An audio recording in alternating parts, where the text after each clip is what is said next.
Excerpts from the Jodo Shinshu. 16.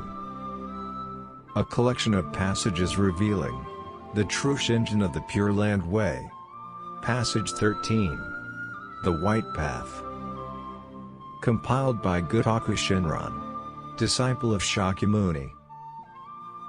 13. Now to apply the parable. The eastern bank is the burning house, that is this Saha world. The western bank, the precious land of perfect bliss. The brigands and wild beasts, calling with treacherous familiarity. A sentient being's 6 sense organs, the 6 forms of consciousness, the 6 kinds of objects, the 5 aggregates, and the 4 elements. The wilderness where no one is to be seen. One constantly joins with evil companions, without ever meeting a true teacher. The 2 currents, of water and fire. Sentient beings' greed and desire are likened to water, their anger and hatred to fire. The white path in the middle, 4 or 5 inches wide. Amidst sentient beings' blind passions, of greed and anger, a pure mind, that aspires for birth in the Pure Land, is awakened. Since the greed and anger are intense, they are like the water and fire. Since the good mind is slight, it is like the white path. Further, billows of water constantly surge over the path. Desires arise incessantly to defile the good mind.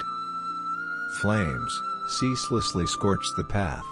Anger and hatred consume the Dharma treasure of virtue. The traveler follows the path and advances directly westward. Turning away from all practices, he advances directly westward. He hears the voice of someone on the eastern bank, encouraging and exhorting him, and following the path, advances directly westward.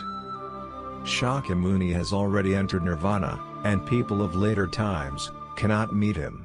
His teachings still remain, however, and we can follow them. They are like that voice. When he has gone 1 or 2 paces, the brigands call him back. People of different understandings, different practices, or false views, with their own misguided opinions, one after another, seek to confuse him, claiming that he is committing evil and will fail. Someone on the western bank calls to him. This is the intent of Amida's vow. The traveler forthwith reaches the western side. He meets his good friend, and his joy is boundless. Sentient beings long sinking in birth and death, and for innumerable kalpas, lost in transmigration, being bound in delusion by their own karma, have no means of gaining emancipation for themselves.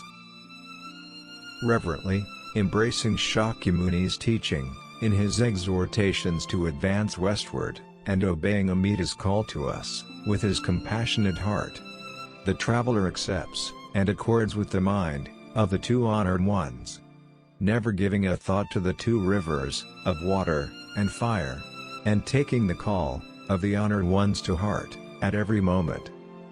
He entrusts himself to the path of the power of the vow. After his death, he attains birth in that land, and meets the Buddha. How boundless is his joy! Reflect on this.